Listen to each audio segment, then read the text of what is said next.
Hello friends, फिर से स्वागत है आप लोग का मदरबोर्ड मैजिशियन में। मेरा नाम अमन और मेरे साथ खुलेंगे मेरे प्रमोद जी। आज हमारे पास बोर्ड आया है सैमसंग का स्केला 3-15। आप देख सकते हैं यहाँ पे ये बोर्ड किसी डीलर के पास से रिटर्न है। उन्होंने भी कोशिश की है काफ़ी रिपेयर करने की। देखिए उन्होंने क्या क्या काम किया है। उन्होंने आईओ चेंज किया है, आईओ चेंज करने के बाद इस आईसी को चेंज किया है, बायोस फ्लैश किया है और मुझे लगा इस पर भी हीट मारा है उन्होंने, TCS पर भी हीट मार रखा है। और इस बोर्ड का कंडीशन मैं आपको दिखाता हूँ। पावर सप्लाई आप देखेंगे बोर्ड पर सब LED ग्लो हो रही है।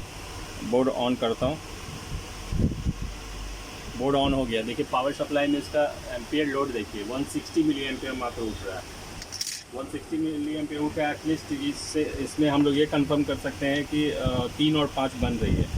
फिर भी इसको DSO से हम लोग चेक कर सकते हैं कि कोई ग्लिच विलिच तो नहीं है। ग्लिच अगर रहेगी तो जिसकी वजह से लोड कम भी हो सकता है, तो चेक कर लेते हैं हम लोग। DSO दिखेगा, DSO पर ये मामूली सा ग्लिच है, इतना इग्नोर कर सकते हैं, इतना ये ग्लिच इग्नोर हो सकता है। ये मेरा 3 वोल्ट है जैसा कि आप देख सकते हैं यहाँ पे, और ये हमारा 5 वोल्ट है। ये मामूली ग्लिच इग्नोर कर सकते हैं। बोर्ड पर और सप्लाई हो गई हमारी रैम सप्लाई। ये रैम सप्लाई है, ये भी बन रही है, ठीक है। एंड पीछे आते हैं, ये रही 1.8 वोल्ट, ये भी बन रही है। 1.5 वोल्ट ये भी बन रही है। जैसा कि आप देख रहे हैं सारे बन रही है। यहाँ पे एक सप्लाई जो है VCC से, ये हम लोग देख रहे हैं कि बिल्कुल भी नहीं बन रही है। मीटर से चेक कर लेते हैं ज़रा। मीटर देखिएगा, ये सप्लाई बिल्कुल भी नहीं बन रही है। 0.01। आप जानते हैं VCC ऐसे स्टैंड बाय एजेंट वोल्टेज होता है जो प्रोसेसर को एक्टिवेट कराता है, और इसी की पावर गुड जाके प्रोसेसर के कोर IC को एक्टिवेट करेगी।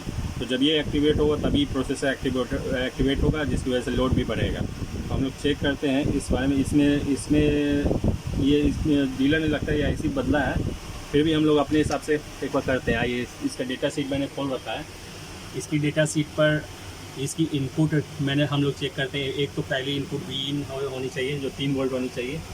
ये 22, 23 और 24 पर है। देखिए मीटर देखिएगा, इसकी इनपुट DC Vin ओके है, ठीक है।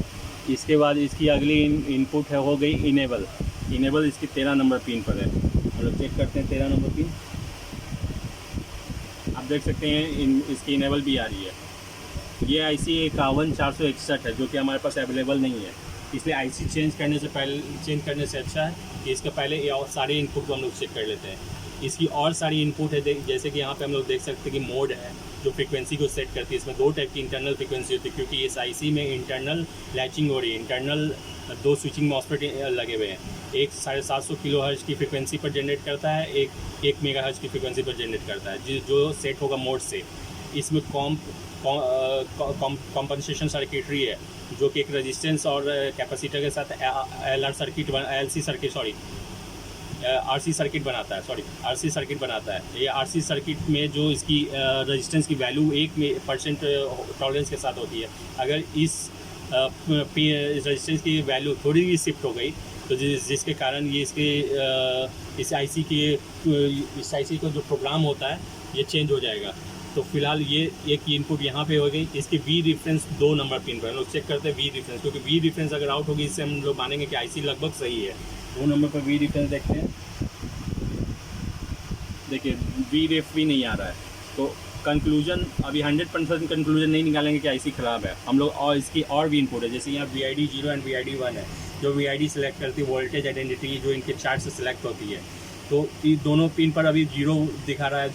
मतलब ये इनके चार्ट से देखा जाए तो 0.9 वोल्ट के आसपास होना चाहिए। हम एज्यूम करके चलते हैं कि 0 ही होगा, ठीक है। इसके अलावा इसकी और भी इनपुट है। यहाँ पे 2 इनपुट दिख रही है। एक 5 वोल्ट ड्राइव, ठीक है। 18 नंबर पर 5 वोल्ट ड्राइव देखता हूँ।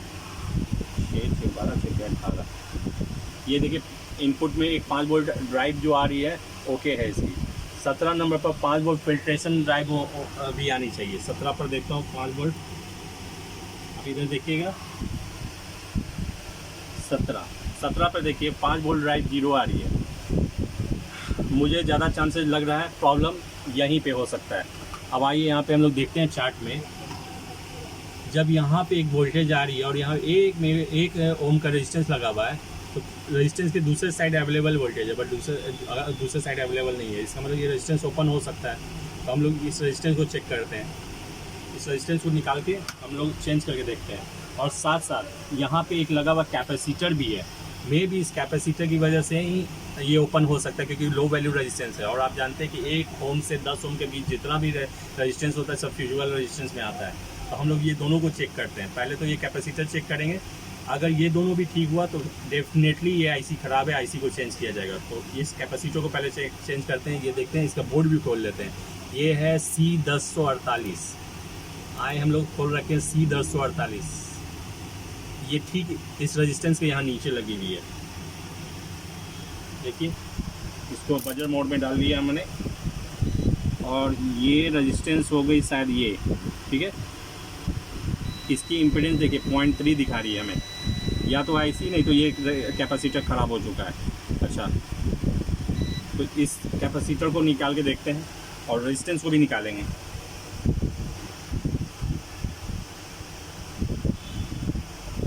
दोनों को निकाल के बोर्ड पर ही एक पॉइंट पर फोल्ड कर देते हैं, जिससे चेक करने में आसानी होती है। बाहर निकालने पर ये इस पर मीटर के प्रॉप नहीं रख सकते हैं, तो हम लोग कोशिश करेंगे इसी पर निकाल लें।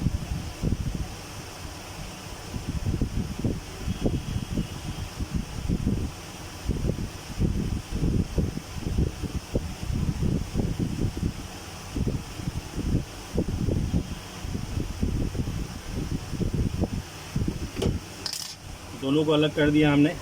अब देखते हैं रेजिस्टेंस ओपन है या नहीं, क्योंकि 1 ओम की रेजिस्टेंस है तो बीप देनी चाहिए। ये रेजिस्टेंस बिल्कुल ओपन है, और रेजिस्टेंस अगर ओपन हुई है तो ये कैपेसिटर हो सकता है रिस्पॉन्स। देखिए कैपेसिटर भी यहाँ दिखा रहा है, इम्पीडेंस देखिए कैपेसिटर का 0.1 दिखा रहा है, ये कैपेसिटर शॉर्ट है। तो एक काम करते हैं, कैपेसिटर की वैल्यू मेरे हिसाब से 1000 नैनोफैराड है यहाँ पे ना। ये कैपेसिटर 1000 नैनोफैराड है, जैसा कि आप देख सकते हैं। 1000 नैनोफैराड 10 वोल्ट है। ये प्रोटेक्शन के लिए लगा रहता है। तो एक काम करते हैं, इसको ये तो मिलेगा नहीं मुझे, इसे हटा ही देते हैं। इसे हटा देते हैं यहाँ से, लगाने की ज़रूरत नहीं है फ़िलहाल। इसे मैंने हटा दिया और इस रेजिस्टेंस को भी मुझे हटाना होगा, क्योंकि ये ओपन हो गया है। तो मैं एक रेजिस्टेंस किसी बोर्ड से खोजता हूँ। ये मेरे पास स्क्रैप बोर्ड है मेरे पास। इसमें एक इसकी भी डेटा शीट मैं खोल रखा हूँ। ये स्केला, यहाँ पे एक रेजिस्टेंस मुझे दिख रहा है 1R2 T88510। हम लोग खोल लिए हैं। ये रहा आईडीज का बोर्ड, इस पर रेजिस्टेंस खोजते हैं PR8510। ये रेजिस्टेंस यहाँ कुछ दिखा रहा है, मैं भी यहाँ पे रेजिस्टेंस है। ठीक है, मैं इसे निकाल के चेंज करता हूँ, उसके बाद कंडीशन इसकी देखता हूँ। ओके दोस्त, तो हम लोगों ने रेजिस्टेंस चेंज कर लिया है। अब इसकी कंडीशन देखते हैं, रैम लगा लेते हैं। आई होप मेरे पास ये रैम है।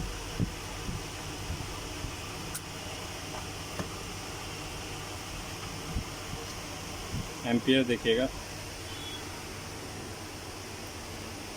देखिए एम्पियर भी उठ गया। और DSO देखिएगा, DSO पर मेरी डिस्प्ले तो आ ही जाएगा। आई होप एम्पियर देख के तो लग रहा है। देखिए डिस्प्ले भी आ गया है। और हम लोग यहाँ पे जो सप्लाई बन रहा था, जो सप्लाई नहीं आ रहा था, उसको भी चेक करते हैं।